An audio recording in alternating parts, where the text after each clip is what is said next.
Então, boa noite a todos e todas, acho que só tem todos, não, tem todos aqui, tá o Carlos. Nós vamos iniciar mais uma das atividades desse ciclo de debates do curso Mídia, Política e Sociedade, hoje com a professora Natasha Bacchini, que nesse curso ministra a disciplina de Ciberpolítica, Ciberativismo e Cibercultura, né? E aí eu pedi para a Natasha para a gente trabalhar um conteúdo das redes nesses tempos pandêmicos, né? Então, quero agradecer a Natasha pela colaboração, da gente estar podendo estar um pouco juntos mesmo, cada um no seu computador, né? Mas acho que tem sido, as atividades têm sido muito bacanas, debates muito interessantes. A ideia nossa é pegar o conteúdo do curso, né, os eixos, na verdade, do curso, de uma maneira geral, e dialogar um pouco com as experiências que estamos vivendo, né? Então, eu peguei da especialidade de cada um dos professores, a gente conversou para preparar algo nessa perspectiva, né? Então, agradeço muito, Natasha, por colaborar aí com a gente e vai lá, tem a palavra. Bom, então, primeiramente, não é? Boa noite a todas e todos. É um prazer conhecê-los, ainda que virtualmente, né? Diante dessa circunstância atípica. Como a Rose falou, o nosso encontro presencial e o início da nossa disciplina foi adiado em decorrência da pandemia, mas eu fico feliz com essa oportunidade da gente estar conversando por aqui. Eu acho, inclusive, pertinente, né, nós utilizarmos aí do objeto da nossa disciplina como um meio para a nossa aula. Por mais que essa não seja uma aula que estava prevista dentro do cronograma do curso. Bom, meu nome vocês já sabem, né? Eu sou a Natasha,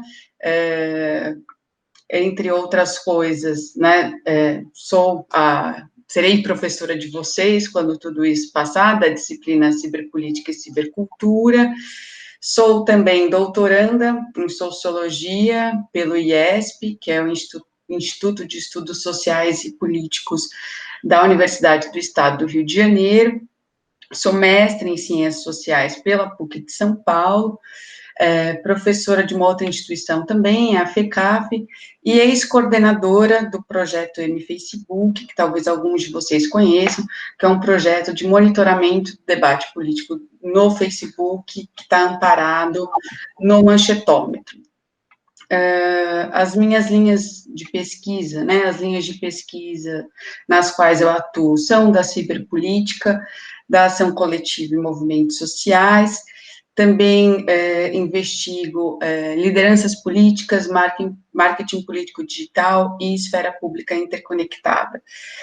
Trabalho como pesquisadora ainda no NetSal e no LEMEP, que estão situados no IESP, e no NEAMP, que é o Núcleo de Estudos em Arte, Mídia e Política da PUC de São Paulo. Nesse momento, no meu doutorado, eu pesquiso a reconfiguração das identidades coletivas no Brasil e procuro investigar e pensar especialmente o papel da internet e das mídias sociais nessa reconfiguração. Eu preparei uma apresentação, né, para discutir o tema da aula de hoje e que eu gostaria de compartilhar com vocês. Tudo bem? Beleza. Bom, eu vou compartilhar, então, a tela da apresentação, e aí, assim, eu peço para que eventuais dúvidas, perguntas, que a gente, né, faça um debate após a apresentação. Pode ser assim? Pode. Então, tá legal. Vamos lá. Ó. Tá aqui.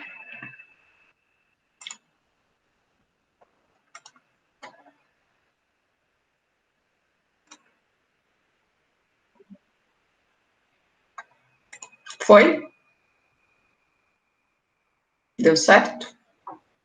Não, para mim não. Ele está pensando.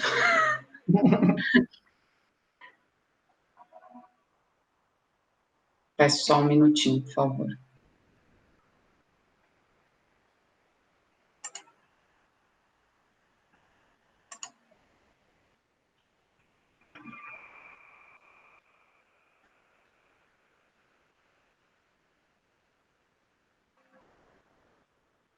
Ih, travou. Vocês estão me ouvindo?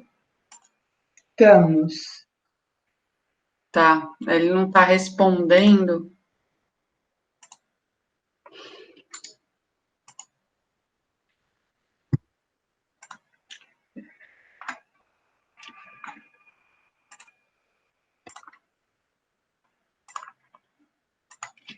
Será que eu vou ter que sair e entrar?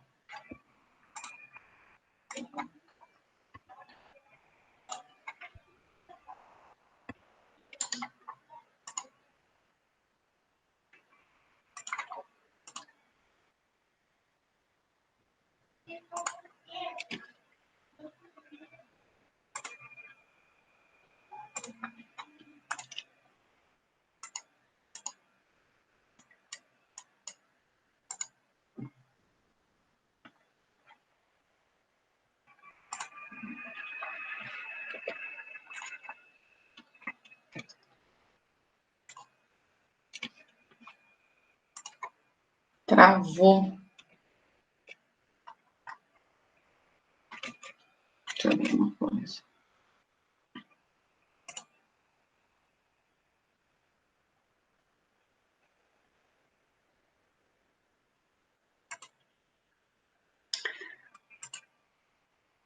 Gente, eu acho que eu vou ter que sair e entrar de novo. Porque ele travou, eu não estou conseguindo usar nenhum recurso do Google Chrome. Eita. Bom, vai lá, vai lá. Oi. Não.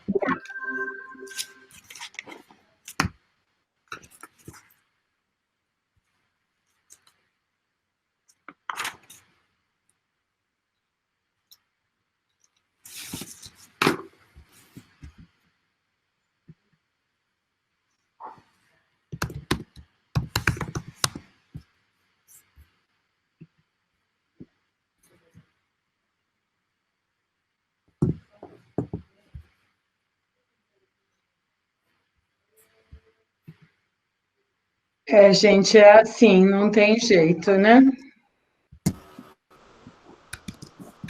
Tá tudo bem, né, Rosa? Faz Ai, parte também. não tem o que fazer, não tem o que fazer. Não sei tristeza. Não tem o que fazer. Meu cabelo tá uma coisa. A E gata, aqui o Bolsonaro hoje indo no STF de comitiva de idiota atrás, hein? E foi aquilo. gente, não, socorro. Quem é esse gatésimo aí atrás?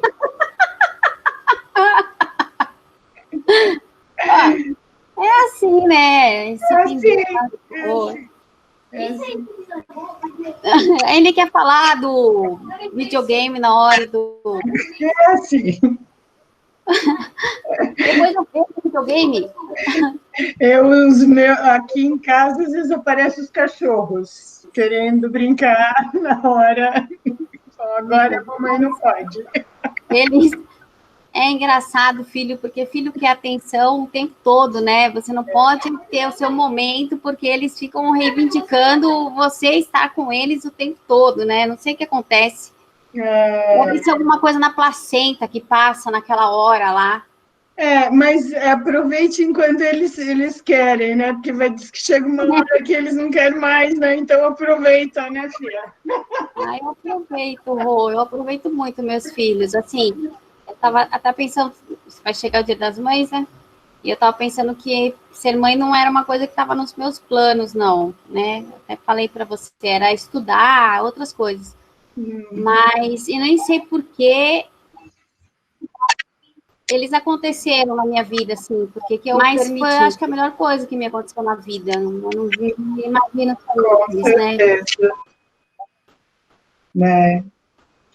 Oi, pessoal. Vocês estão me ouvindo? Bom, peço desculpas, travou aqui, aí eu tive que sair do Google Chrome, estou voltando, vou tentar colocar a apresentação. Vamos lá, vamos lá.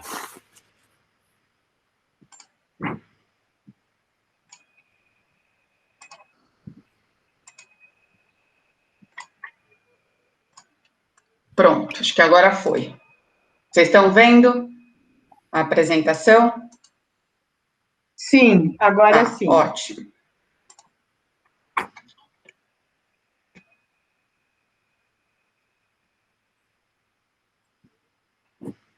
Continuam vendo a apresentação? Continuamos. Era só para confirmar mesmo. Bom, quando a Rhodes me fez esse convite, né, o que a gente tinha pensado para essa aula, para essa discussão, né, num formato um pouco mais livre, a princípio, era como era uma espécie de sugestões aí, né, a gente colocar algumas sugestões de como a cibercultura poderia ajudar, né, as pessoas aí nessa situação de distanciamento social e confinamento. No entanto, se passaram quase 2 meses, né, desde que a quarentena foi imposta, e muita coisa, enfim, já foi descoberta de lá para cá, vários recursos e ferramentas foram apropriados, canais que se abriram seus conteúdos para que as pessoas conseguissem viver esse momento da melhor maneira possível, se conectando, executando suas atividades, né, tentando não parar quando, mesmo sem sair de casa. Então, tendo em vista aí que esse tempo passou e as linhas de pesquisa aí, nas quais eu atuo, a minha própria pesquisa de doutorado, eu tentei juntar um pouco as coisas para pensar esse momento e em como a cibercultura, né, vem sendo utilizada como estratégia para enfrentamento à pandemia. Então, por isso aí, o título Distantes, porém juntos, né, a potencialidade, né, pensando aí a potencialidade que as mídias digitais têm de nos conectar, de nos aproximar, mesmo que distantes fisicamente.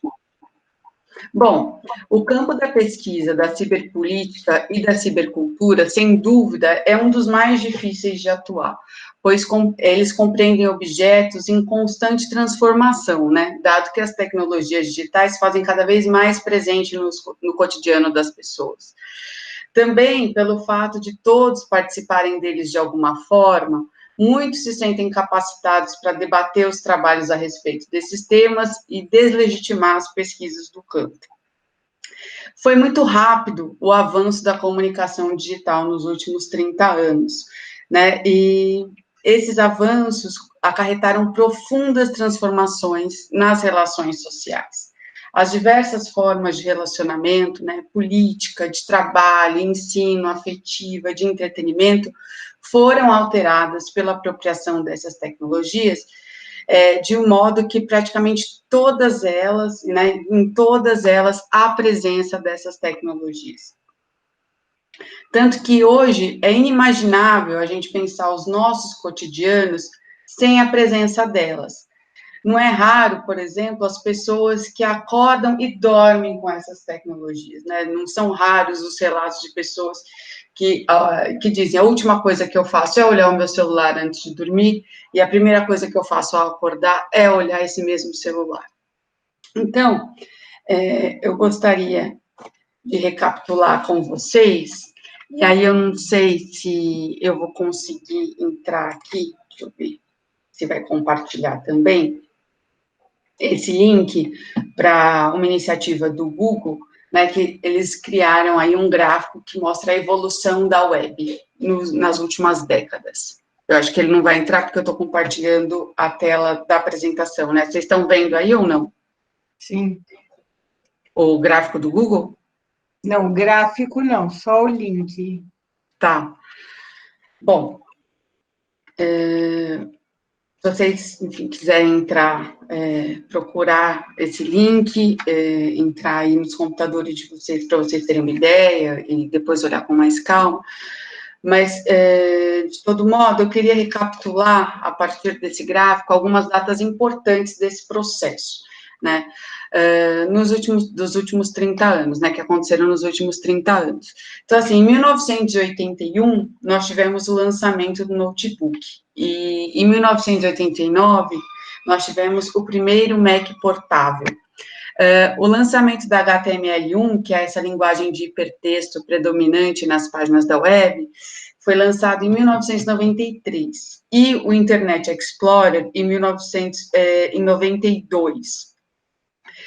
Redes sociais de internet que se tornaram massivas, como o Orkut e o Facebook, datam de 2004, e a difusão dos smartphones em 2005. Né? O lançamento do Twitter ocorreu em 2006, assim como do Android. O primeiro iPhone com Safari foi lançado em 2007. O lançamento do Google Chrome, né, a plataforma que nós estamos usando hoje, 2008. O WhatsApp, né, tão utilizado nos dias atuais, data de 2009. O importante aplicativo para os solteiros de plantão, né, que não poderíamos deixar de lado, o Tinder, é de 2012, e o Google Meet, que nós estamos usando hoje, é de 2019.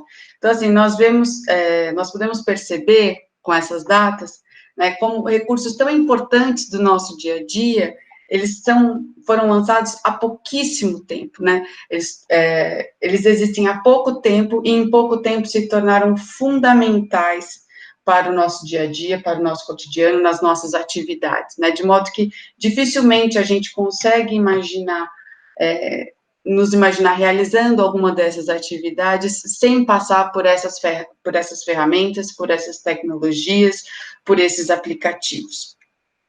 Nesse contexto, hoje, nós temos no Brasil, segundo a última pesquisa TIC Domicílios, quase 127 milhões de usuários de internet, né? Isso corresponde a cerca de 70% da população brasileira, sendo que 97% desses acessos são feitos por celular. Em âmbito mundial, nós temos quase 4 bilhões de pessoas conectadas, né, o que equivale a 51% da população mundial, segundo a União Internacional das Telecomunicações, né, que é uma agência da ONU. Bom, tendo em vista esse avanço e esses números, acho que cabe recuperar o pensamento do Pierre Levy, que é um dos autores que debatem o conceito de cibercultura e que nós estudaremos no nosso curso, né, quando ele afirma que as tecnologias não são determinantes das sociedades, mas condicionantes destas. Os pesquisadores do campo da comunicação política vêm mostrando como a apropriação da internet e sua incorporação massiva no cotidiano das pessoas mudaram algumas concepções importantes que norteiam o processo comunicacional e as relações humanas como um todo. Então, o primeiro deles é a noção de privacidade, não é? Antes tida como campo do íntimo, do particular, do oculto, esta torna-se cada vez mais exposta, sobretudo nas mídias sociais. Tanto que a autora Paula Sibilia propõe para esse fenômeno o conceito de extimidade. Ela diz que nós vivemos uma cultura da extimidade. Essa cultura da extimidade significa uma cultura de exposição da vida privada. Nós vivemos informando, e muitas vezes de forma consciente, né, que da forma inconsciente, aí nós vamos para um outro debate, que é o debate do controle, onde nós vamos, o que nós fazemos, o que nós comemos, do que e de quem nós gostamos, nossas preferências e etc. Outra noção aí que vem sendo ressignificada, né, e muda, né, esse processo comunicacional, é a noção de visibilidade, né, a visibilidade que antes era restrita à comunicação face a face e posteriormente mediada pelos meios massivos ou ditos publicados, ela torna-se constante por meio do contato virtual por meio do contato virtual, direto em tempo real. Então, embora haja mediação das plataformas, a voz não é mediada, né? E a voz, quando eu estou falando de voz aqui, eu estou falando da nossa capacidade, né, da possibilidade da gente se expressar, da gente emitir a nossa opinião a respeito de qualquer assunto. Essa voz, ela não é mediada como nos meios massivos, né, que autorizam ou não o espaço para determinada posição. Que é mais ou menos o que nós estamos fazendo aqui. Né? Nós nos reunimos e cada um aqui tem a oportunidade de colocar a sua opinião, de expor as suas ideias, e não é preciso autorização de ninguém para isso. Né? Existe uma mediação da plataforma, mas o espaço para a voz, né, para você expressar a sua opinião, as suas ideias, ele está garantido. Outra noção que, né, vem sendo ressignificada e discutida é a noção de publicidade e especificamente daquilo que é público, né? Nesse sentido, com a possibilidade de todos terem espaço para expor as suas opiniões, os autores observam uma reconfiguração da esfera pública, né, com a expansão e a proliferação desses espaços de discussão política especificamente, né, para além das instituições e dos encontros presenciais.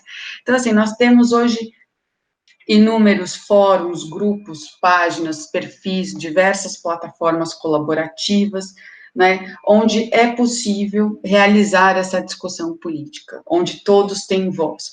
Contudo, acho que vale notar o fato de que todos poderem se expressar não é sinônimo de que todos são ouvidos, né? Inclusive, um certo autor definiu que as mídias sociais, uma vez dessa forma, né? Que as mídias sociais são o lugar onde todos falam, mas que ninguém se escuta. Outra noção que vem sendo ressignificada é o conceito de tempo, é a noção de tempo, né? Consenso na área que existe uma compressão do espaço e do tempo e a perda dessas referências enquanto locais, né? Nós vivemos um processo de aceleração do tempo que tende a estimular uma cultura do imediatismo. Todos nós estamos conectados o tempo inteiro e a gente não precisa se deslocar ou esperar por alguém ou para encontrar alguém ou para entrar em algum lugar, né? Para ter acesso a pessoas e lugares. A gente acessa informações, pessoas e lugares com um dispositivo digital a qualquer momento, e aí a gente entra também na ressignificação do conceito de espaço em qualquer lugar, né? Não é necessário esse deslocamento físico. E, por fim, a gente vive um processo de emotivização das relações, né, que compreende aí o aprofundamento da subjetividade das relações. E esse processo, ele está muito atrelado aos conteúdos das redes, né, que, em geral, são carregados de teor emocional, seja pela rede de conexões em que a comunicação se estabelece, que normalmente se baseia numa rede de relações afetivas, seja pelos recursos simbólicos próprios da internet e das mídias sociais, né, como os emojis e os stickers.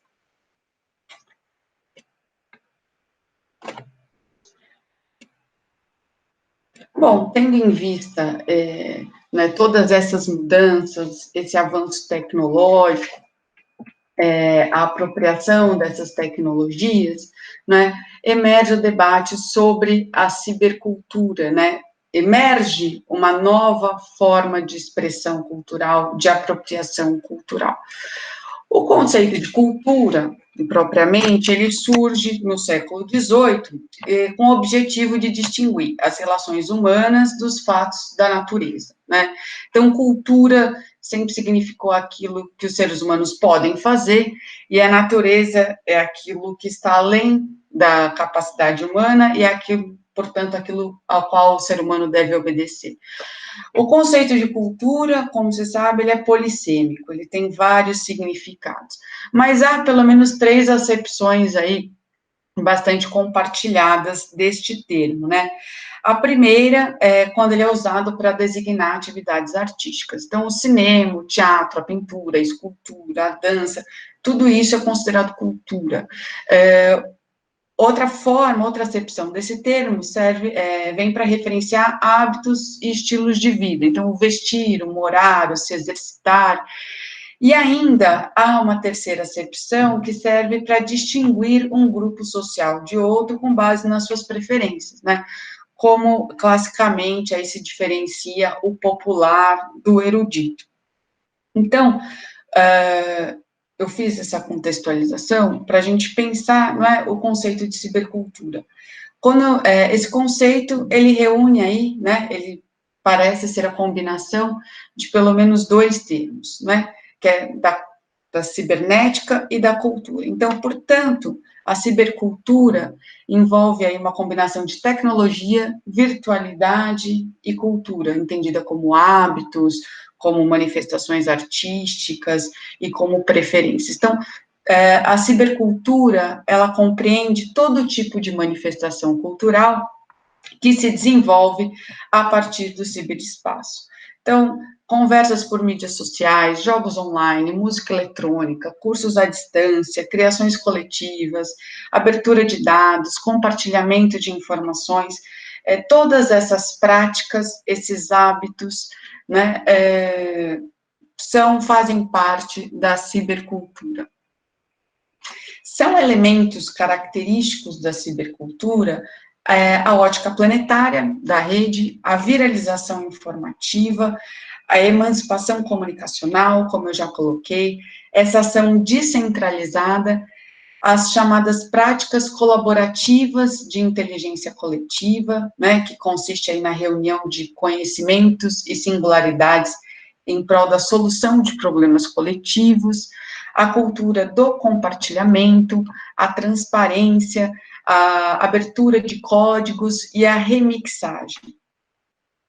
Ou seja, existe uma lógica, né, por trás da cibercultura aí, de compartilhamento e de reunião de saberes, troca de informação e exposição, né, que eles são muito características.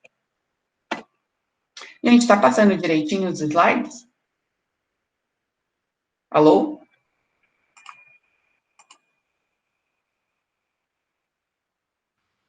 Tá, legal. Bom. Opa, aqui. Bom, a difusão desses elementos, então, enquanto novos valores, recursos e repertórios de ação, deram origem ao que se conhece como ciberativismo ou ativismo digital, né? O ciberativismo, como o próprio nome já sugere, se define pelo uso da internet e dos dispositivos digitais na ação coletiva. O ciberativismo contempla vários matizes de movimentos, desde aqueles que se utilizam da internet apenas como um recurso de comunicação e mobilização, mas que tem uma organização formal por trás, que é o chamado ativismo computadorizado, passando por aqueles que surgem a partir da internet e a instrumentalizam para produzir informação contra-hegemônica, que são chamados, né, mediativistas ou medialivristas, até aqueles que possuem profundos conhecimentos dessas tecnologias e para os quais a rede se configura como a principal ferramenta de combate ao sistema capitalista, que são os hack-ativistas. Com o avanço tecnológico e a ampla apropriação da internet e das mídias sociais e tecnologias digitais pelas pessoas, nós observamos, né, estas como ferramenta e espaço cada vez mais importante de mobilização política, de debate, de difusão de informação e recursos simbólicos, de modo que hoje ela é fundamental para qualquer ação coletiva. Nos últimos anos, a gente observou também, né, e esse é o item que vem por último aí, ops, faltou, me desculpem, eu ia colocá-lo e acabei não colocando, mas vou falar a respeito também. Nos últimos anos, né, nós observamos que os intensos fluxos informacionais da rede deram origem também ao que se conhece como desinformação, subinformação ou fake news. E eu vi que vocês já tiveram uma aula sobre isso, né? Então, em linhas gerais, a desinformação, ela consiste na deturpação de um fato, com o objetivo de depreciar uma pessoa, um pensamento ou uma instituição. A subinformação, ela é semelhante, só que em vez de deturpar o fato, ela revela parcialmente a forma como ele ocorreu, de modo aí a reduzir as informações necessárias para sua compreensão total. E as fake news, como sugere o próprio termo, são mentiras mesmo, né? Uma vez eu ouvi um pesquisador definindo as fake news dessa forma numa palestra, e eu acho que é a melhor forma de defini-las, são mentiras, né? Então, inventam-se fatos, histórias para atacar o outro lado da disputa política, com o intuito de destruí-lo mesmo perante a opinião pública. Comumente, tanto as desinformações quanto as subinformações são abarcadas pelo conceito de fake news. E este tipo de conteúdo, né, como nós temos observado, tem como característica elementar promover a intolerância e o personalismo. Eles acabam sendo a expressão mais clara de uma sociedade em que as pessoas se informam a partir de imagens e onde se premiam excentricidades, ataques, agressividade e extremismo intelectual. Bom, nesse contexto, né, quando vivemos o auge daquilo que se denomina como sociedade da informação ou sociedade em rede, surge a pandemia do coronavírus, né, que pega quase todo mundo de surpresa, mesmo que fosse uma possibilidade prevista pelos cientistas há bastante tempo, e essa pandemia traz à tona questões, né, que os defensores e praticantes da cibercultura e os movimentos sociais contemporâneos, de modo geral, vêm pautando nos últimos anos. E a cibercultura em si vem se mostrando uma prática elementar ao enfrentamento da pandemia pelas mais diversas frentes. Então, eu quero conversar com vocês um pouco sobre isso. Então, primeiro, né, as questões trazidas à tona aí com a pandemia. A primeira delas são as consequências da expansão capitalista, né? Com a pandemia, a ideia conservadora de que não há alternativa ao modo de vida imposto pelo hipercapitalismo em que vivemos, ela cai por terra. As pandemias originárias de zoonose nada mais são do que um reflexo das intervenções do homem no meio ambiente, né?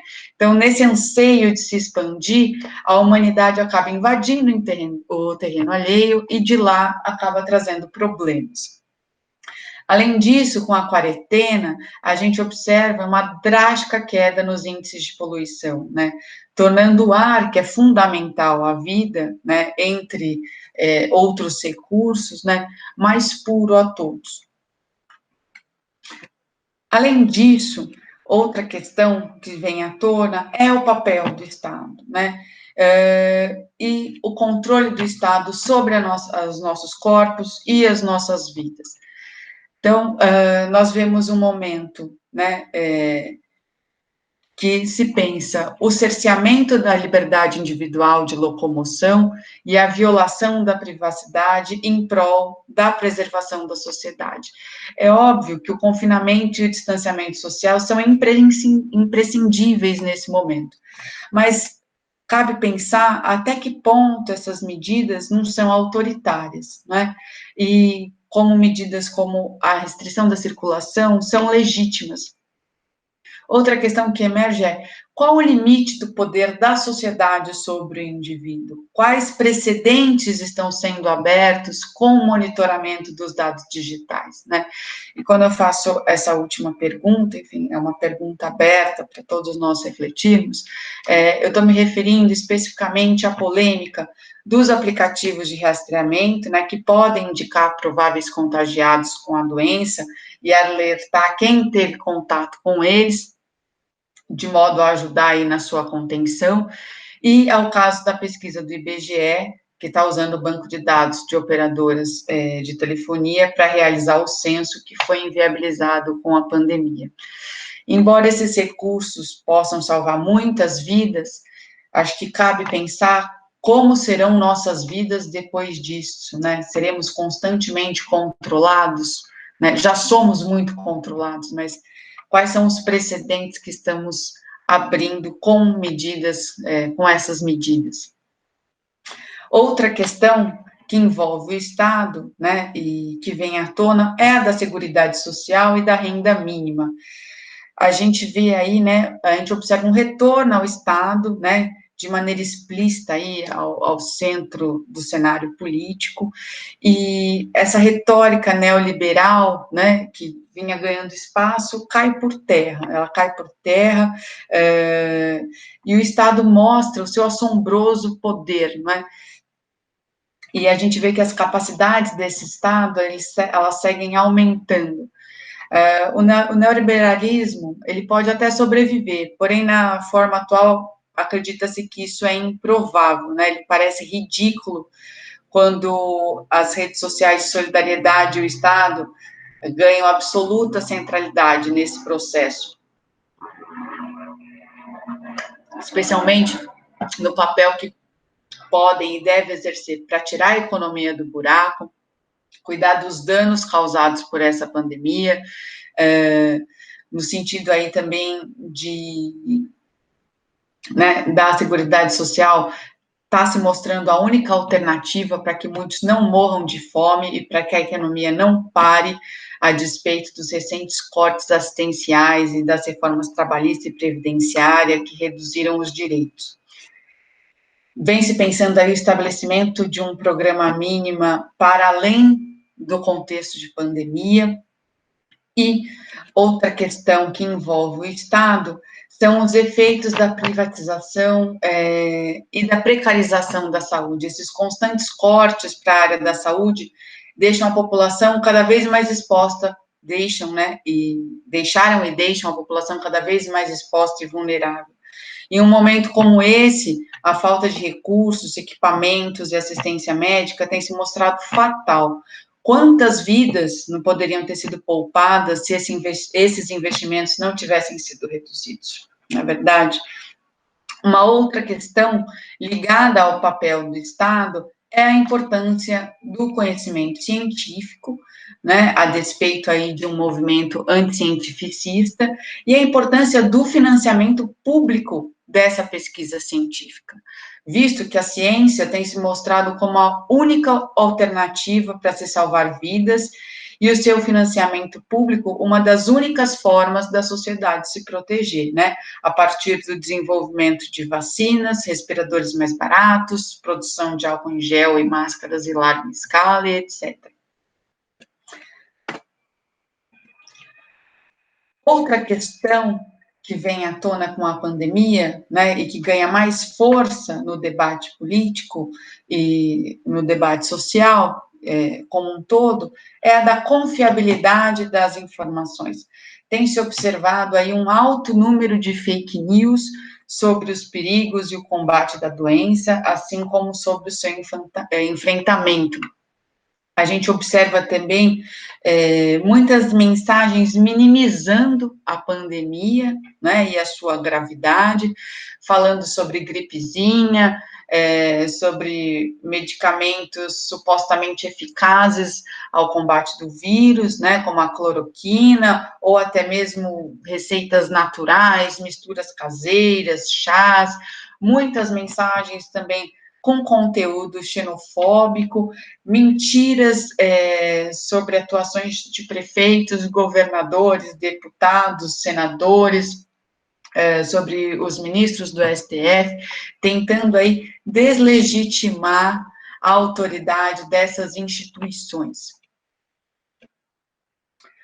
Outra questão que vem sendo abordada, né, e enfatizada há bastante tempo pelo movimento feminista e que se torna gritante e muito preocupante nesse contexto de pandemia é a opressão e a desigualdade de gênero, né? A manutenção dos cuidados da vida e a sobrecarga das mulheres neste contexto, assim, é muito preocupante.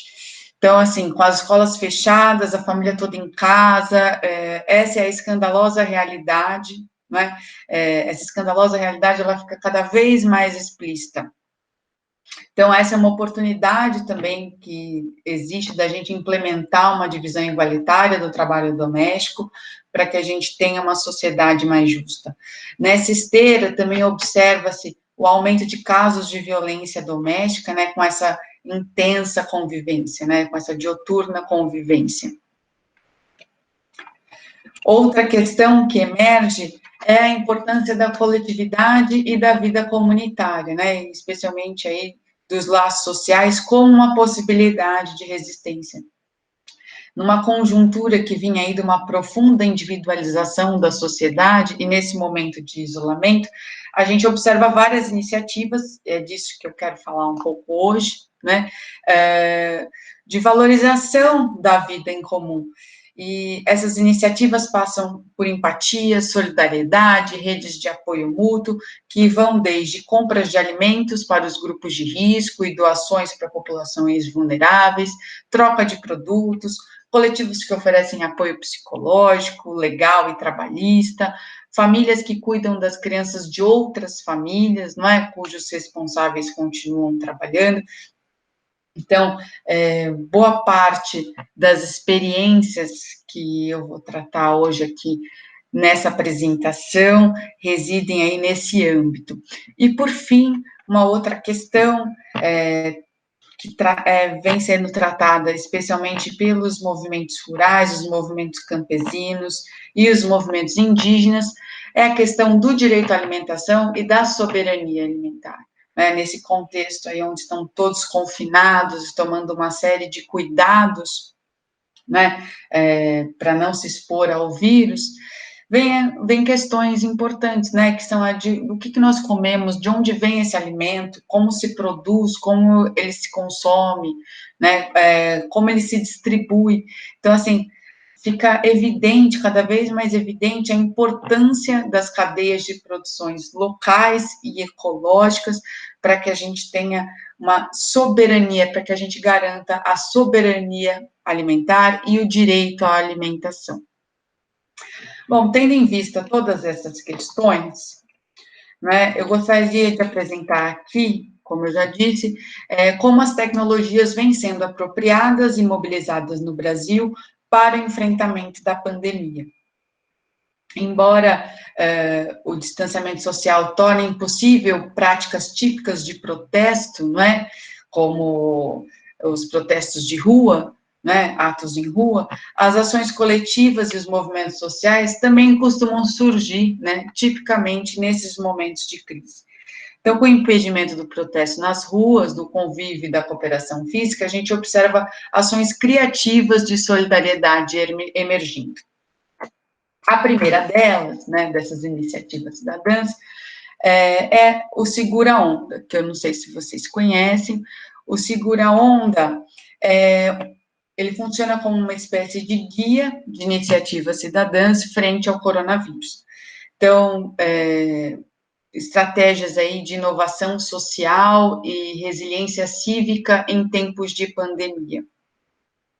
Nessa plataforma, nós observamos informações relevantes e confiáveis sobre a Covid-19, então eles elencam ali, através dos fóruns, várias fontes oficiais de informação, mostram como pesquisar e onde pesquisar, né, se as informações são verídicas e são confiáveis, e eles elencam uma série de possibilidades e iniciativas de solidariedade, assim, de todo gênero. Então, desde apoio psicológico, iniciativas de cultura, instrumentos de contenção de opressão de gênero, onde comprar de pequenos produtores e pequenos comerciantes. É uma iniciativa muito interessante, talvez uma das mais abrangentes que nós temos no Brasil até o momento, seguramente em São Paulo, né, uma das mais abrangentes, então sugiro a todos que deem uma olhada, vale a pena conhecê-la um pouco melhor. Outras iniciativas interessantes são aquelas de combate às fake news, né, que a gente observa aí, que proliferam a cada dia. E, nesse sentido, nós temos duas iniciativas, que é o Nujoc Checagem, que é o projeto de um núcleo de pesquisa em jornalismo da Universidade Federal do Piauí, que checa as informações que podem impactar as reações das pessoas e da sociedade como um todo aí, relacionadas à área da saúde nesse momento de pandemia. E o outro projeto é o projeto Comprova. O projeto Comprova, ele iniciou em 2018, ou seja, ele é anterior à pandemia, e nesse projeto os jornalistas se propõem a investigar os conteúdos que circulam na rede, com o objetivo de verificar e enfraquecer as fake news. Eles classificam os conteúdos em 4 tipos, como enganosos, falsos, se são sátira ou, de fato, eles são reais, né? Eles são comprovados.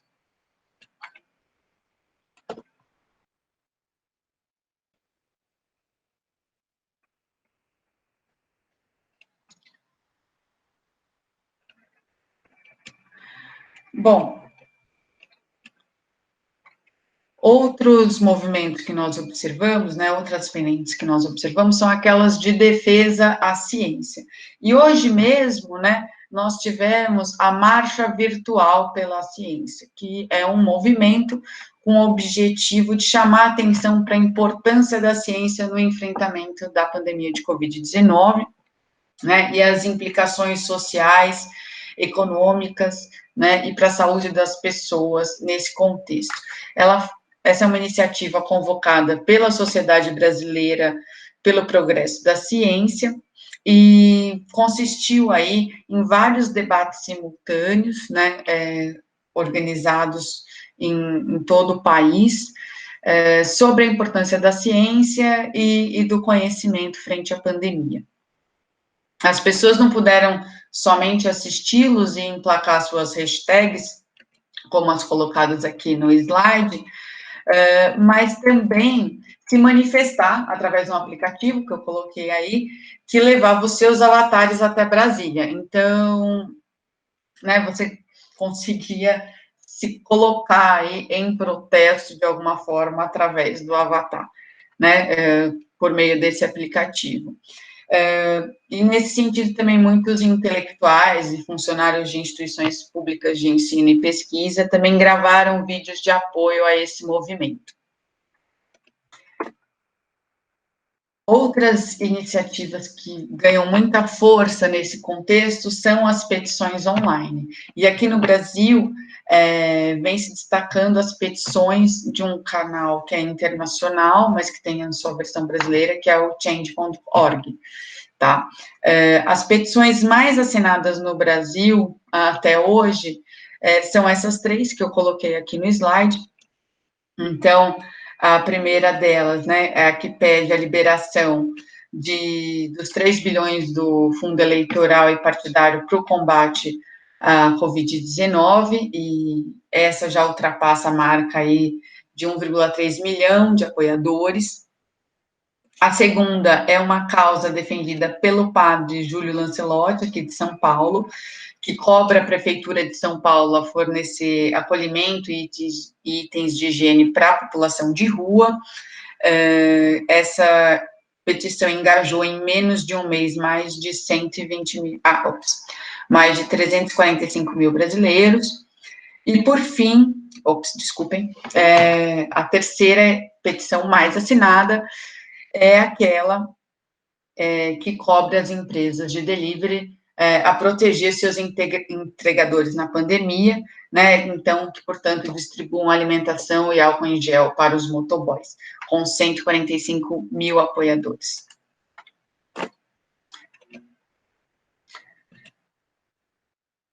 Também são inúmeras as iniciativas de solidariedade, né, então, uma das mais interessantes é este mapa solidário. Depois, se vocês quiserem a ideia, quando eu coloquei esses links aqui, que eu fosse abrindo os links e mostrando para vocês, mas eu não estou conseguindo fazer isso aqui, então, se vocês quiserem, depois eu compartilho essa apresentação. com os links para vocês darem uma olhada. Esse mapa solidário é uma plataforma colaborativa que mapeia campanhas de solidariedade e de enfrentamento ao Covid-19. Então, tem informações de campanha de arrecadação, de distribuição de donativos para comunidades, favelas, quilombos, aldeias, movimentos em apoio à população de rua, movimentos LGBT, de proteção aos animais. Então, se você quiser ajudar em alguma campanha, você confere onde se encontra o ponto de arrecadação, né, clicando num círculo vermelho sinalizado no mapa, e aí você, através dos filtros, você consegue encontrá-los, né. Há informações ali sobre quem está mobilizando, da região onde está o contato, como você faz para doar, a página do coletivo, do grupo e outros detalhes. E se você sabe de alguma iniciativa que não está listada no mapa, você pode criar uma conta, né, e adicionar esse ponto ao mapa. Outra iniciativa muito interessante é o Solidariedade Urbana, que é um grupo de amigos anarquistas que se articularam para distribuir comida para os moradores de rua no Rio de Janeiro. Então, eles estão articulando tudo pela internet. A ideia é que seja feito localmente o mínimo possível, né, tendo em vista aí diminuir o contato, e como proposta, portanto, arrecadar doações e distribuir comida com segurança para todo mundo. Outra iniciativa muito interessante, também do Rio de Janeiro, é o Gabinete da Crise do Alemão. O Gabinete da Crise do Alemão tem feito um trabalho impecável de arrecadação de cestas básicas, galões de água e caixas de sabão, além de álcool em gel e outros produtos de higiene, para cerca de 70 mil habitantes das favelas da zona norte do Rio, conhecidas como Complexo do Alemão. Essas associações, né, compreendidas pelo Gabinete da Crise do Alemão, distribuem alimentos e roupas aos moradores de rua também, né, tentando aí ampliar, né, essa rede de solidariedade e atender aos mais necessitados nesse momento de distanciamento e de crise. Bom, né, então essas as iniciativas de solidariedade. Outras iniciativas que nós presenciamos são as iniciativas de combate à violência de gênero. E, dentre as pesquisadas, né, eu destaco duas aqui. O Mete a Colher, que é uma rede colaborativa criada em Recife, que ajuda mulheres vítimas de violência doméstica, tá? Ele gerencia um aplicativo, o Mete a Colher, ele gerencia um aplicativo que conecta diretamente mulheres que precisam de ajuda com outras mulheres que podem oferecer ajuda. Existem 3 tipos de pedidos de ajuda, de categorias de pedidos de ajuda nessa plataforma, que são de apoio emocional, orientação jurídica e inserção no mercado de trabalho. O aplicativo funciona como um chat anônimo, né, acessível apenas para mulheres, as conversas são apagadas após 24 horas, por motivo de segurança, e o site do Mete a Colher informa que mais de 2.000 mulheres foram ajudadas e conecta atualmente 13.000 companhias. Há também outra iniciativa muito interessante, o Está Acontecendo, que é um aplicativo disponível no Google Store, criado por um estudante da Univesp de Botucatu, que permite à mulher que está sendo agredida, que está sofrendo violência de gênero, acionar rapidamente seus amigos via WhatsApp, inclusive fornecendo a geolocalização, né, de quem está sendo ameaçado. É um aplicativo totalmente gratuito.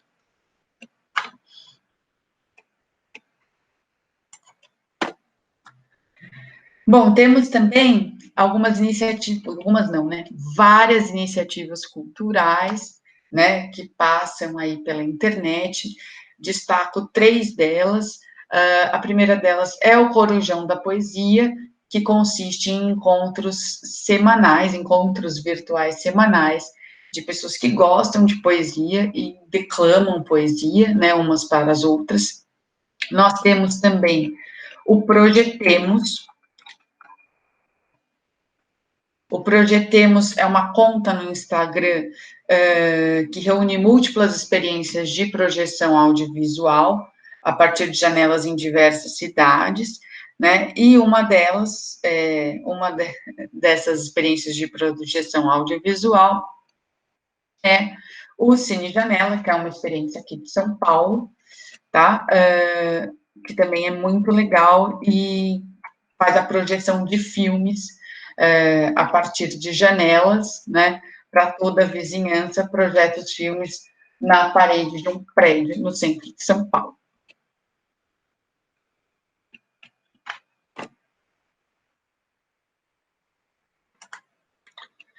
Bom, gostaria de conversar também um pouco com vocês sobre a mudança no perfil dos panelaços. Então, os panelaços aqui no Brasil, né, na nossa história política recente, eles ganharam a população no momento do impeachment, né, no processo de impeachment da ex-presidente Dilma Rousseff.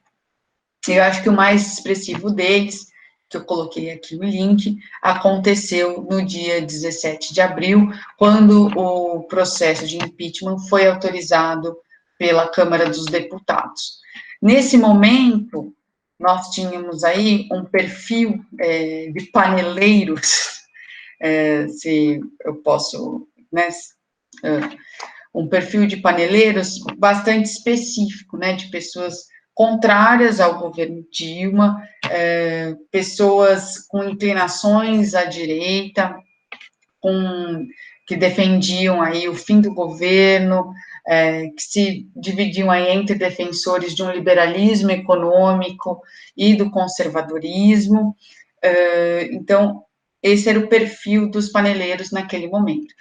Só que este repertório, obviamente, não surgiu no Brasil e não surgiu dessa forma, mas ele é reapropriado neste contexto de pandemia contra o presidente Bolsonaro, e aí a gente tem uma mudança no perfil dos paneleiros, né, e dos panelaços como um todo. A gente observa que essas panelas, né, estão sendo utilizadas enquanto repertório, instrumento de protesto, só que com pessoas com perfil mais crítico à radicalização recente da direita e como apoio aos profissionais da saúde. Bom, por fim, como nem só de boas iniciativas, né, nós vivemos, né, nem só boas iniciativas acontecem, eu gostaria de tratar também de como a rede, né, as redes vêm sendo apropriadas na esteira do que foram as eleições de 2018, ou melhor, na esteira do que vem sendo o avanço dessa onda conservadora no Brasil, pelo menos desde 2014, né, pelos grupos à direita, que são negacionistas, obscurantistas, que procuram aí minimizar o problema da pandemia e se utilizam da rede para dar continuidade ao seu enquadramento, que é um enquadramento presente aí desde as eleições de 2018, mais ou menos, né, baseado no autoritarismo, no anti-esquerdismo, no anticientificismo e no liberalismo, só que a partir de elementos próprios desse cenário pandêmico. Então, trago aqui nesse primeiro slide, né, conteúdos que vêm circulando na rede, que, né, tem como objetivo culpabilizar os chineses pela pandemia, né, como se os chineses, enfim, eu trouxe alguns aqui, mas há desde conteúdos que falam que a China difundiu intencionalmente o vírus, depois outros, como o que eu mostro aqui, dizem, né, inclusive, não são só iniciativas particulares, mas a gente vê, inclusive, lideranças políticas defendendo esse argumento, que a China escondeu do mundo a gravidade do coronavírus, e nesse sentido, esse discurso incita, né, a xenofobia contra os chineses. Então, menos made in China, mais made in Brasil, enfim, quando as pessoas a não comprarem mais produtos chineses, a não se relacionarem mais com chineses, e etc. Observamos também manifestações que negam a pandemia. E aí, eu destaco uma liderança política, né, uma personagem política que... Ops, só um minutinho, desculpe, meu alarme estava ligado aqui, eu tinha me esquecido. E nesse sentido, nós observamos que uma política vem se destacando no compartilhamento de conteúdo nas redes pela direita, que é a deputada federal Carla Zambelli, né, inclusive as suas postagens nas redes sociais vem alcançando alto número de compartilhamentos. Essa que eu trago aqui alcançou 35 mil compartilhamentos, foi uma das mais compartilhadas desde 1º de maio até agora.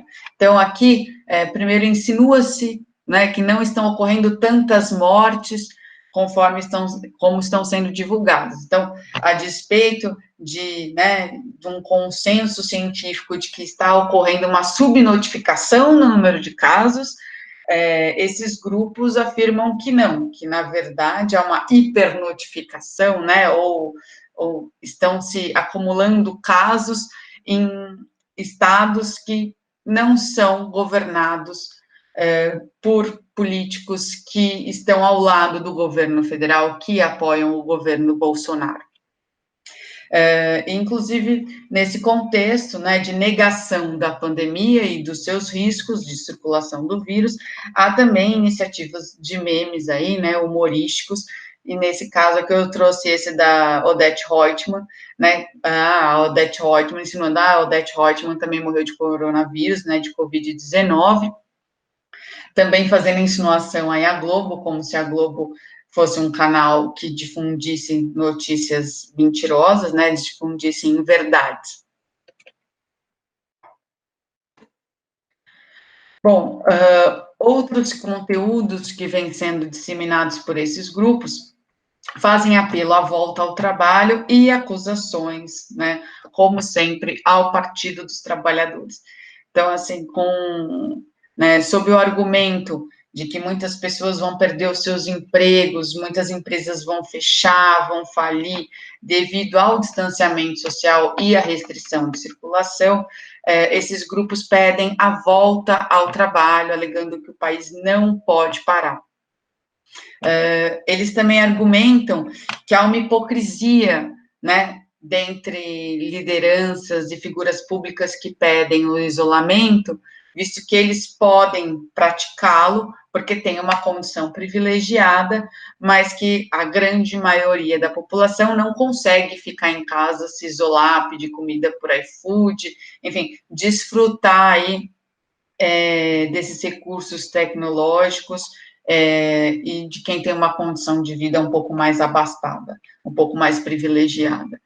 E aproveitam também, né, para atacar o PT, o ataque à esquerda, ao comunismo é recorrente e ele se concretiza nos ataques, e isso vem desde 2016, esse discurso anti-esquerdista, anticomunista, ele se concretiza no Brasil, né, através do Partido dos Trabalhadores, e especialmente do Lula e da Dilma. Então, por mais que o PT não esteja no governo faz 4 anos, né, o PT não é mais governo, faz mais de 4 anos já que o PT não é mais governo, assim, tudo é culpa do PT. Né, o PT, que é associado com a China, que está disseminando o vírus, porque quer impor uma ditadura comunista para todo o mundo, é o PT que tirou as pessoas da pobreza, só que agora essas pessoas, como assim, elas foram tiradas da pobreza, se elas estão recebendo, estão sacando, estão fazendo filas na frente das agências da Caixa para sacar o benefício de R$600, concedido, segundo essa linha argumentativa, pelo governo Bolsonaro, né? Também se tira nesse argumento, nesse discurso, todo o crédito dos congressistas, dos deputados e senadores, né, na concessão deste auxílio emergencial. Bom, nesse sentido, também circulam áudios de supostos economistas em defesa da volta ao trabalho. Houve uma manifestação no último domingo em frente ao Palácio dos Três Poderes, né, residência presidencial, no qual, né, essas pessoas se reuniam ali apoiando o governo Bolsonaro e colocando que são contra o STF, são contra Sérgio Moro, são contra a Globo e que querem voltar ao trabalho. Então, assim, mais uma vez, observa-se a radicalização da direita e um discurso mais do que antipolítico, ele é anti-institucional. Então, assim, eles são contra, é como se houvesse uma conspiração contra o Bolsonaro. Então, eles são contra os comunistas, contra a esquerda, contra a mídia, contra os parlamentares, contra os governadores, contra os prefeitos, contra o Moro, contra o Supremo Tribunal Federal, contra todo mundo, né, que critique, que se posicione, né, ao contrário daquilo que o Bolsonaro diz que é o melhor para o país. Há também circulando mensagens, né, sobre supostos medicamentos eficazes e críticas aos prefeitos e aos governadores. Então, eu trago aqui um meme criado sobre o médico Davi Uip, o doutor Davi Uip, ter tomado a hidroxicloroquina no seu tratamento e um suposto impedimento por parte do governador João Dória dele falar a respeito disso, né, a cloroquina que é tão exaltada pelo Bolsonaro e pelos seus apoiadores. Há também diversos conteúdos pedindo jejum nacional, né, como forma de enfrentamento à pandemia, e informações aí que são mentirosas sobre possíveis vitaminas, receitas caseiras, chás que podem ajudar no combate ao vírus. Há também um forte movimento, como eu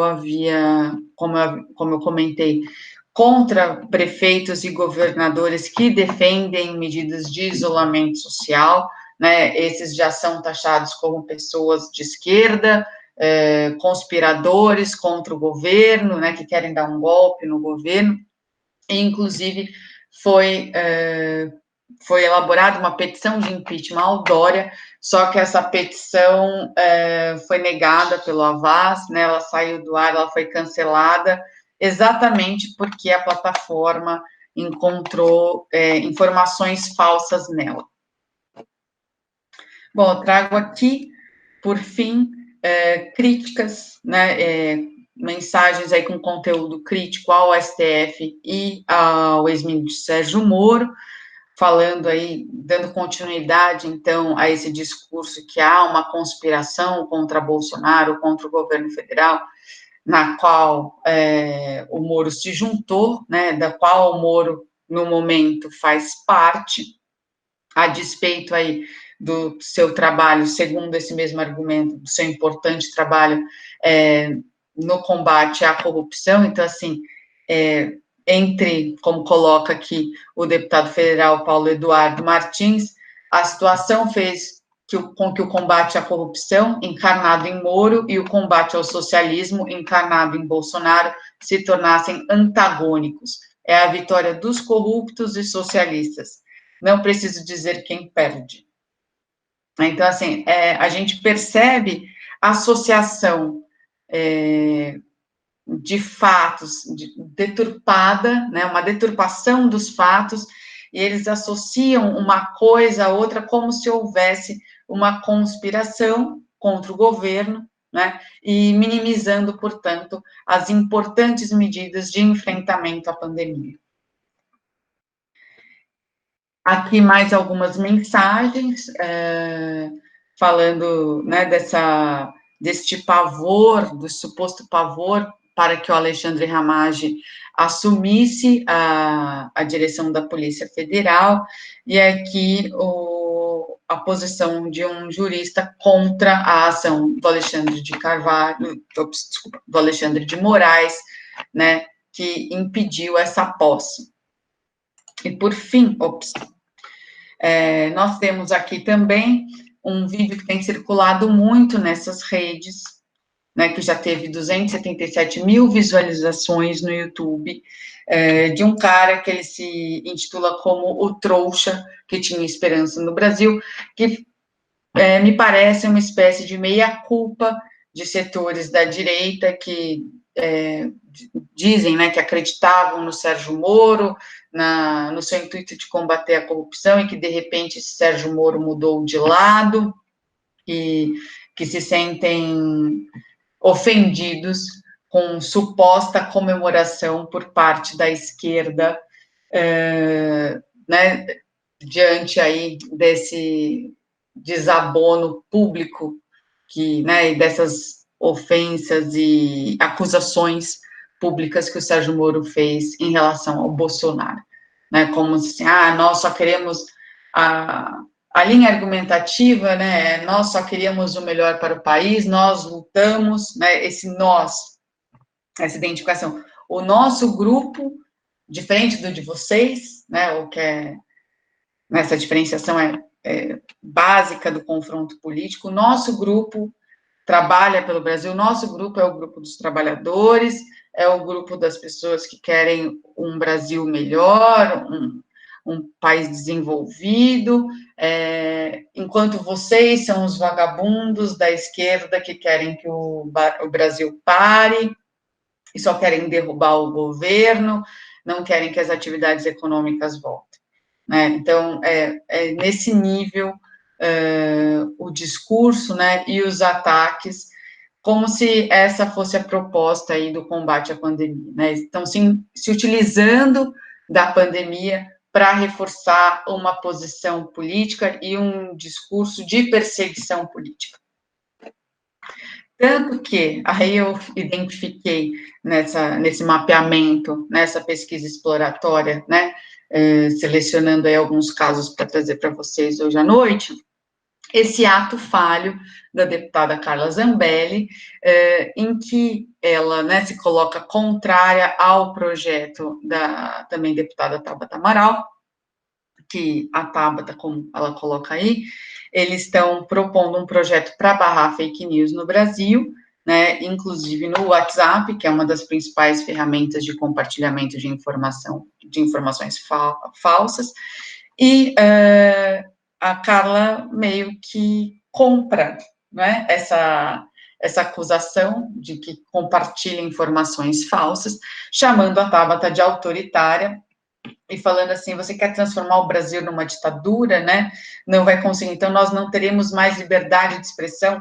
Então, assim, ela entende como liberdade, ela está colocando aqui que ela entende como liberdade de expressão disseminar notícias falsas nos grupos de família, né? Porque eu não sei se ela percebeu como que ela fez essa crítica à Tabata, mas a gente observa um ato falho aqui, né? Ela não só assume que compartilha notícias falsas, mas vincula isso a uma liberdade de expressão e que deveria ter autorização, deveria poder fazer isso, inclusive nos grupos de família. Então, ela revela toda a estratégia, né, desses grupos e assim, né, assume a culpa. Ela assume a culpa sem querer, acho que acaba assumindo a culpa aí. Bom, pessoal, são essas as experiências, esses pontos que eu acho que são interessantes, que eu gostaria de discutir com vocês. Agora eu abro para intervenções, perguntas, eu não sei como vocês vêm trabalhando, para tirarem dúvidas, enfim, fiquem à vontade. Vocês estão me vendo?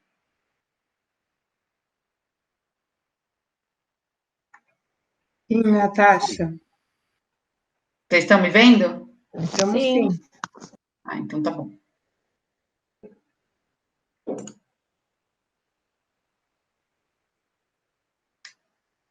A apresentação não está mais na tela, né? Não, tá, agora é você. Ah, que ótimo.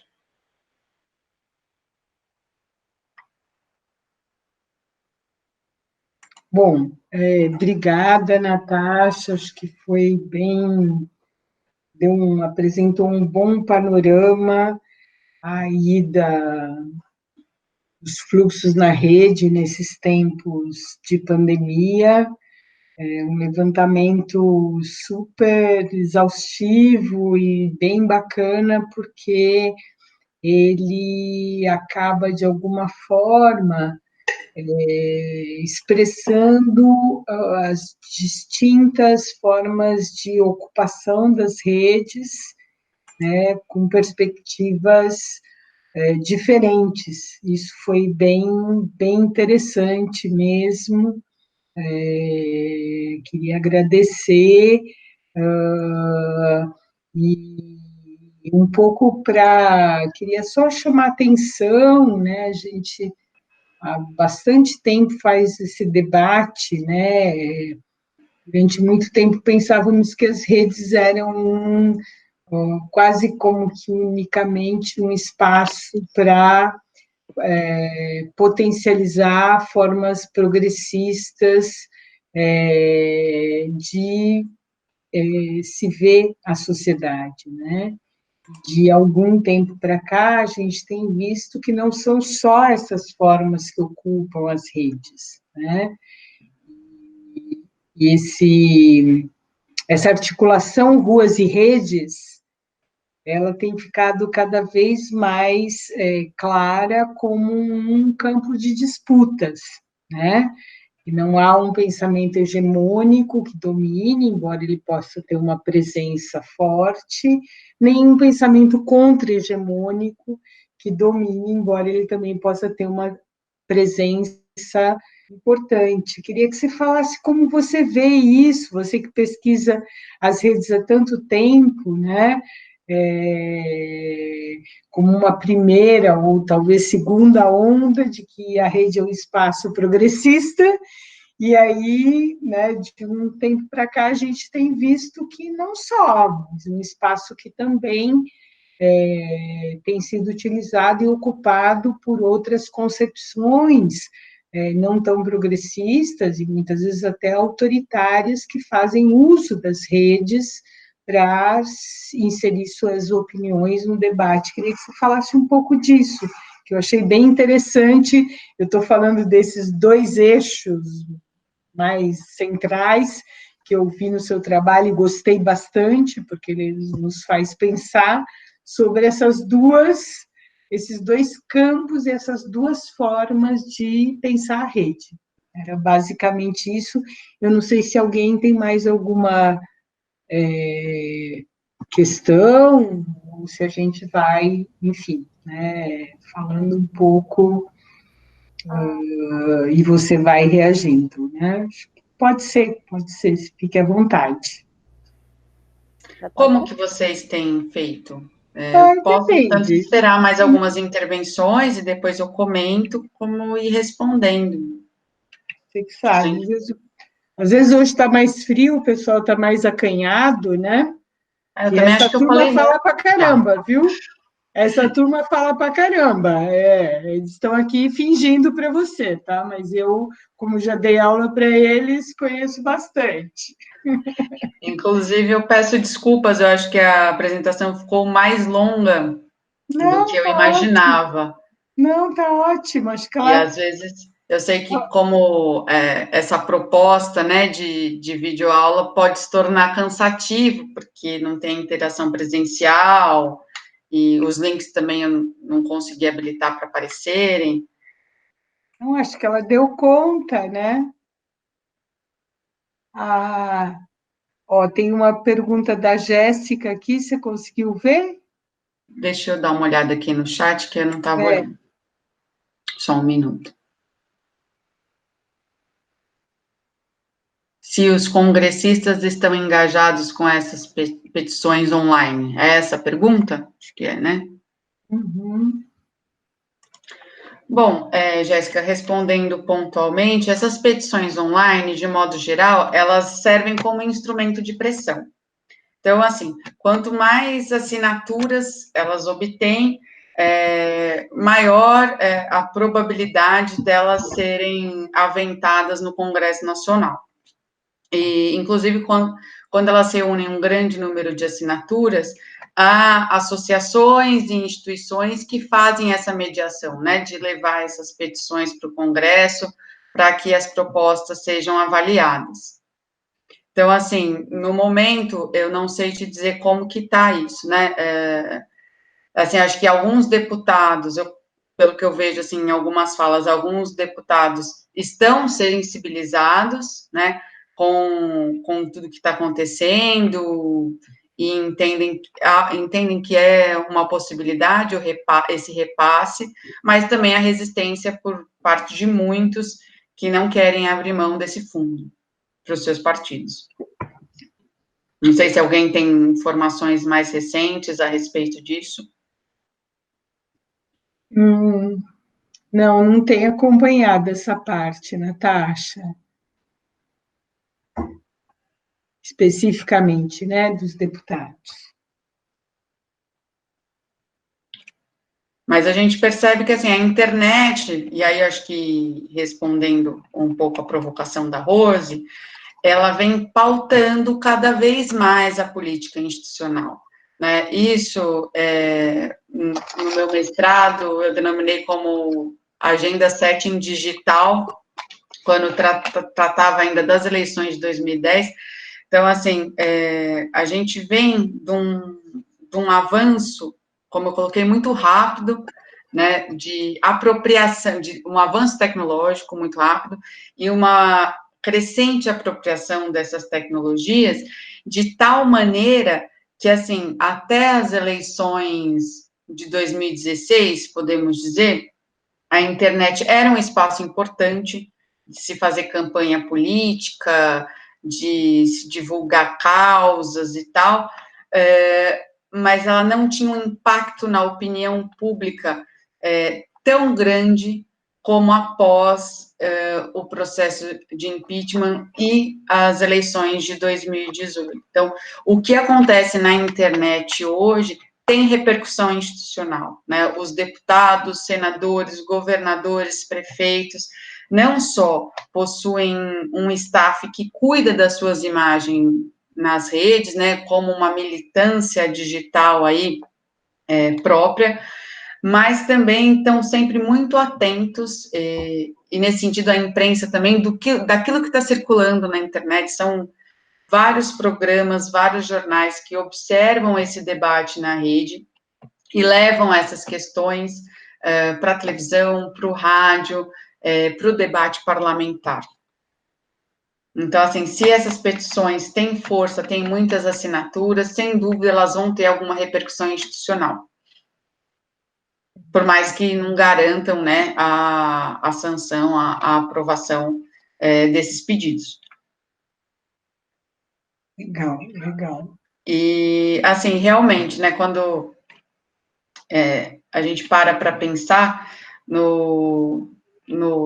na evolução do campo de estudos aí da ciberpolítica, da cibercultura no Brasil e no mundo, né, nas últimas décadas, a gente vê um processo, a gente observa um processo de desencantamento com as tecnologias, porque inicialmente os autores, os pensadores desses processos eram muito otimistas a respeito das potencialidades dessa apropriação das tecnologias para o exercício democrático, para a ampliação e compartilhamento de conhecimentos, para o avanço econômico e para a distribuição de riquezas, inclusive, e o que a gente viu, a gente viu em um primeiro momento uma importante apropriação dessas tecnologias por vários movimentos sociais, né, que foi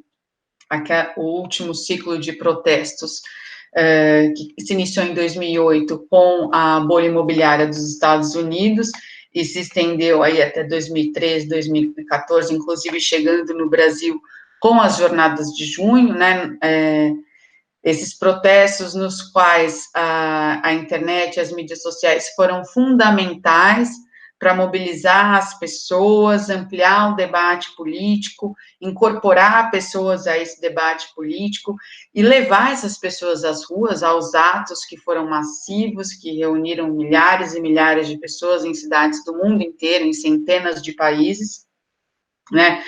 Foi a partir deste momento que a gente observa uma ampliação efetiva do debate político, e esse debate político passa a se tornar constante na rede. Acho que isso é importante de se observar, né? Até então, a gente tinha um debate político na rede bastante restrito e pontual, que ocorria em determinadas circunstâncias, especialmente as eleitorais, e a partir destes protestos, não. A maioria da população que tem acesso à internet, claro, né, passou a se sentir empoderada, né, no sentido de que tinha um espaço ali para se informar mais sobre política, para colocar a sua opinião e para discutir com as pessoas. É uma oportunidade que elas não tinham em suas vidas offline. Enfim, hoje esse é um termo que eu acho que nem faz muito sentido, né, a gente separar a vida online da vida offline, porque a vida é uma só e as pessoas, né, são aquilo que são, mas até então fazia sentido essa distinção. É isso, elas viram ali uma oportunidade, se apropriaram dessa oportunidade e mantiveram esse debate constante. Só que esse debate constante foi apropriado, esses recursos foram apropriados com muita esperteza por grupos de direita, né, que contam com muitos recursos financeiros para instrumentalizar as redes, né, direcionando conteúdos de acordo com os perfis das pessoas a partir de pesquisas feitas com os seus dados, né, e muitas vezes dados esses passados a essas empresas de comunicação sem o consentimento dessas pessoas, desses cidadãos. A partir desses dados foi sendo traçado o perfil, né, diversos perfis, e pensado, bom, qual tipo de conteúdo poderia sensibilizar essa pessoa? E essas pessoas, muitas vezes, acabaram sendo manipuladas, né, em processos eleitorais. E não só nos processos eleitorais, porque se o debate é constante, as campanhas, né, estão se estendendo para além do momento eleitoral, se tornando permanentes. E isso a gente observa muito, né, fica muito claro no comportamento do presidente da República aqui no Brasil, né? O Bolsonaro parece estar em constante campanha, né? Ele não para de usar as redes, inclusive ele definiu que as mídias sociais, né, e especificamente o Facebook, era o seu principal canal de comunicação com a população, tirando, né, ou reduzindo o papel da imprensa.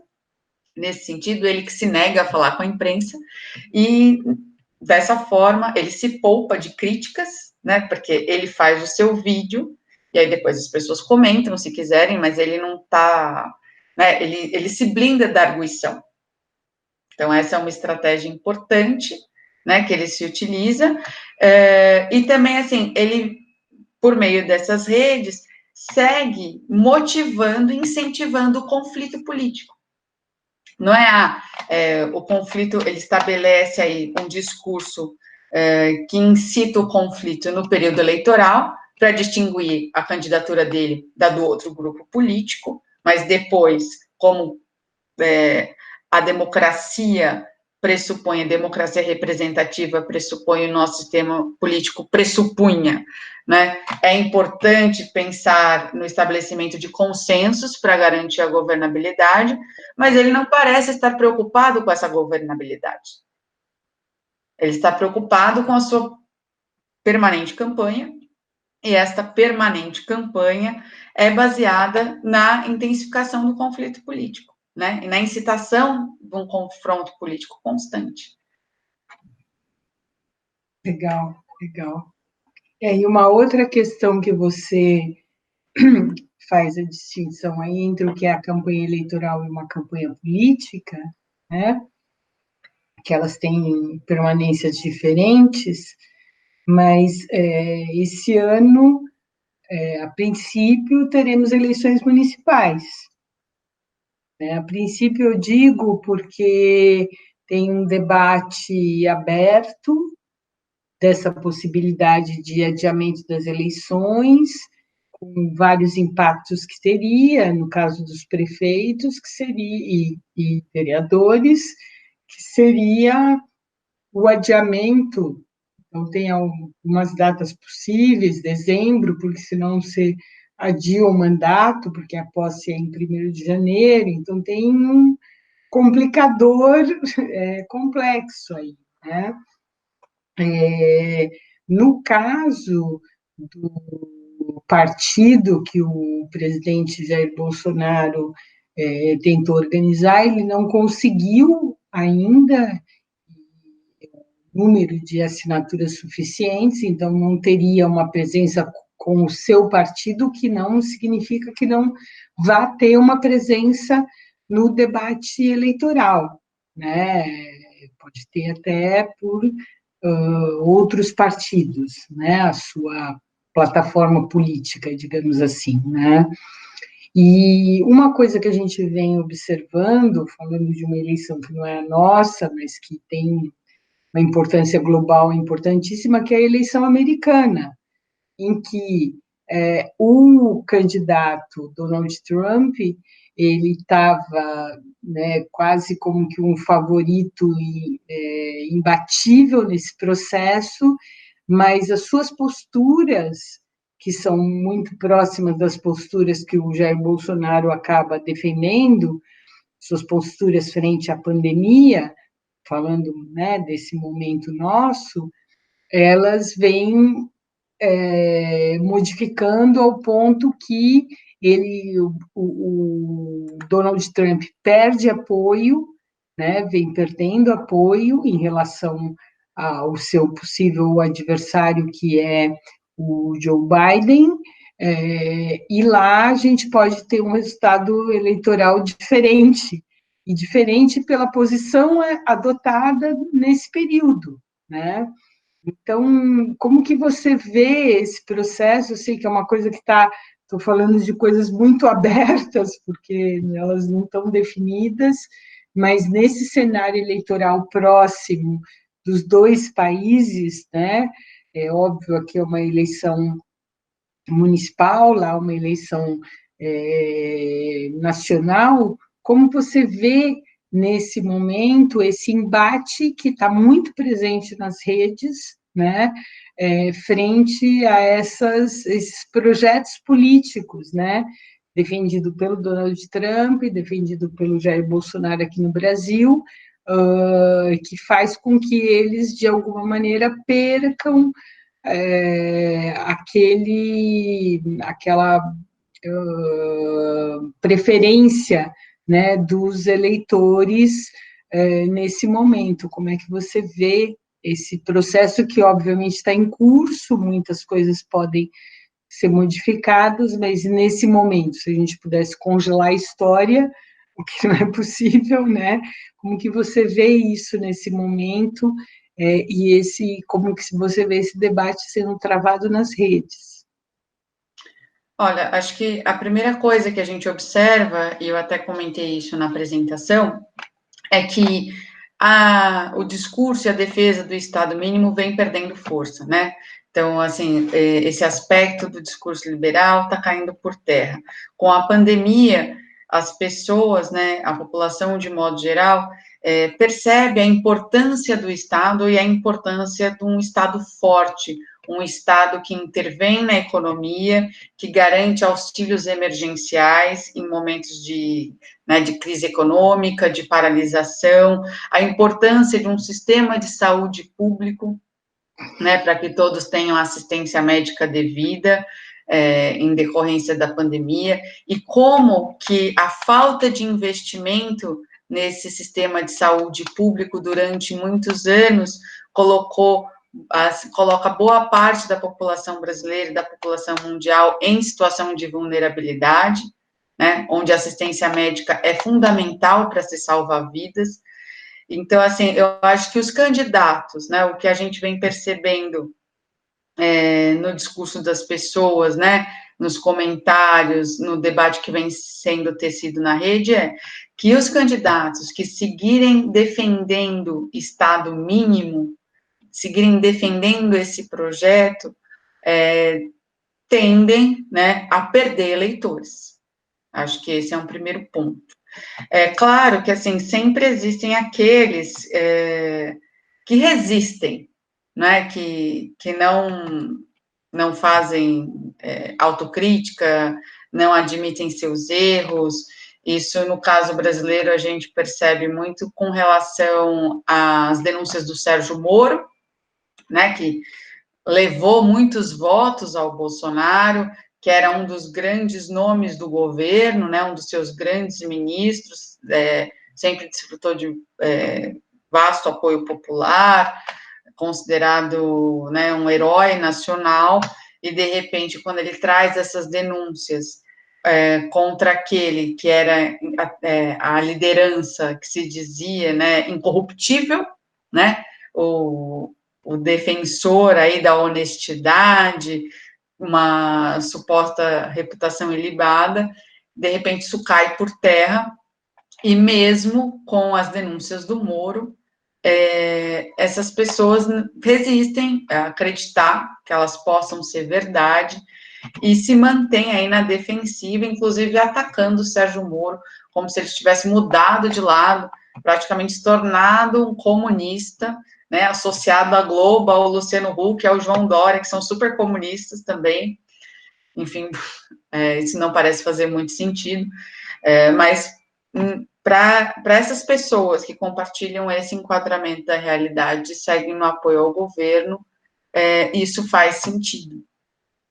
Mas, assim, o que a gente percebe é que esse discurso, esse enquadramento vem perdendo força na rede e perante a opinião pública, né, que está cada vez mais sensibilizada com a importância da gente ter um Estado forte, exigindo que o Estado cumpra o seu papel, né, e que assegure condições mínimas aí de assistência médica, de assistência sanitária e de assistência social à sua população.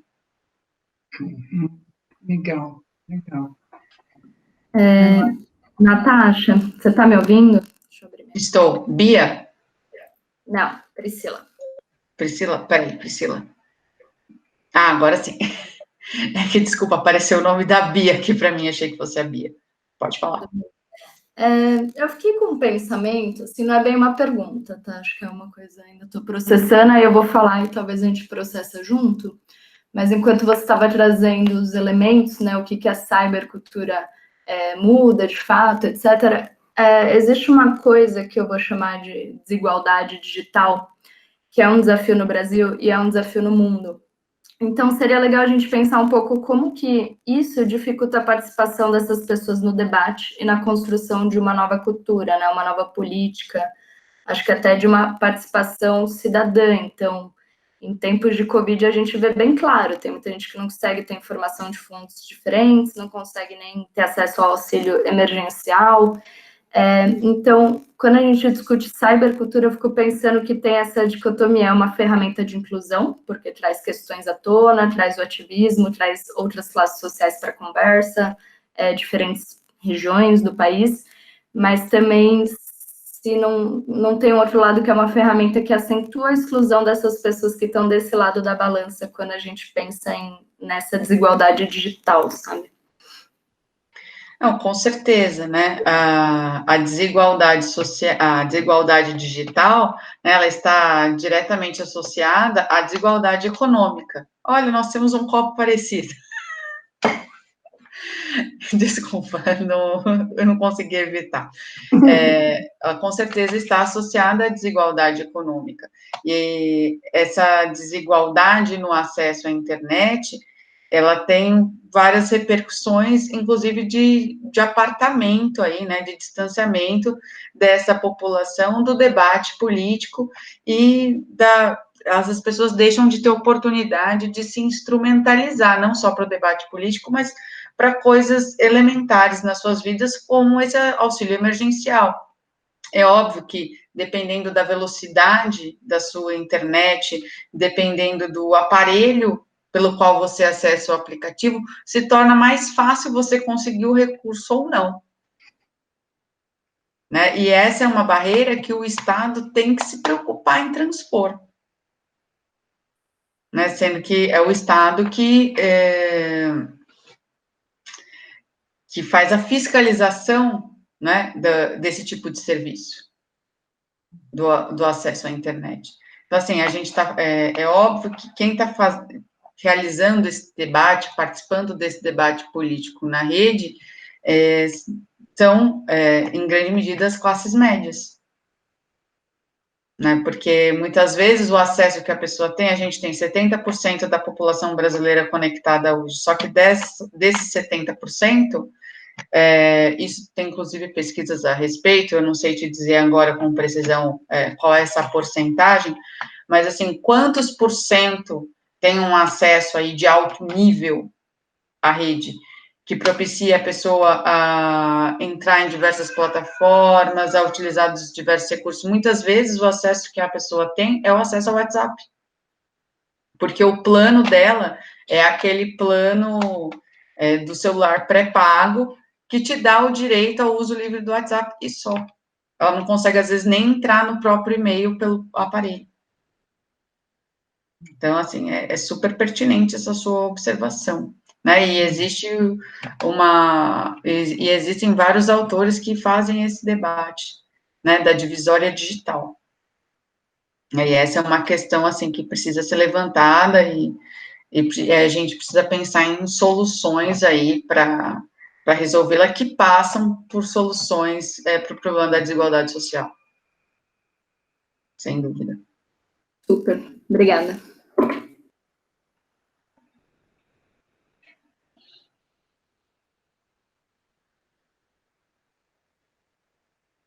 Pessoal, mais alguém? Mais alguma questão? Não? Bom, então acho que encerramos por aqui. Quero agradecer mais uma vez a colaboração da Natasha, uma apresentação incrível que trouxe coisas muito interessantes para a gente pensar sobre esse uso das redes. Estamos falando desse momento específico, obviamente, poderia ser de outro, mas agradeço a presença aí de todos. Não sei se a Natasha quer fazer algum comentário final. Eu quero agradecer também essa oportunidade, né, como eu disse no início, de conhecê-los aí, ainda que virtualmente. Eu espero que em breve nós estejamos juntos em sala de aula. Eu agradeço também, né, as contribuições, as sugestões de outras iniciativas cidadãs, né, nesse contexto aí pandêmico de enfrentamento ao coronavírus. Eu também vou analisá-las com calma. Eu acho que essas iniciativas, elas nos ajudam, né, não só do ponto de vista particular a enfrentar esse momento, como ajudam efetivamente muitas pessoas em situação de vulnerabilidade, que estão oprimidas, etc. Assim, tem resultados sociais imediatos e mostram, né, a força da ação coletiva, mesmo num momento que não é propício para ela, né, onde o seu principal espaço, que é o espaço público, está restringido, né, essas iniciativas, essas pessoas estão se mobilizando, estão conseguindo ser solidárias, mesmo à distância. E isso também, perceber isso numa conjuntura tão difícil como essa, que a gente não sabe como vai ser o dia de amanhã, a gente vê só o número de casos crescendo, né, e muitas vezes a gente tem notícias tristes sobre pessoas próximas que tiveram expostas ao vírus, então isso renova as nossas esperanças, né, uma forma da gente ter as nossas esperanças renovadas, e eu fico feliz em saber que as tecnologias, né, estão contribuindo para isso de alguma forma, mas é isso que o Castells falou lá atrás, na década de 90, e por mais que ele possa ser criticado em várias partes aí da sua obra, mas nisso ele tinha razão, né? A internet, né, as ferramentas tecnológicas, elas podem aprimorar, mas elas não mudam comportamentos. Então, assim, a apropriação das tecnologias, o resultado da apropriação das tecnologias depende muito de qual uso, de qual sentido que a gente quer dar a elas, né? Então, que a gente faça o melhor uso possível disso. Ok, querida, muito, muito, muito obrigada. Agradeço a presença de todos, desejo boa noite, cuidem-se muito, que mantenham o isolamento, que eu acho que esse isolamento com o título que a Natasha propôs para essa conversa, que é juntos mesmo que à distância. Agradeço a todos, obrigada, boa noite, fiquem bem. Obrigada, Natasha, mais uma vez.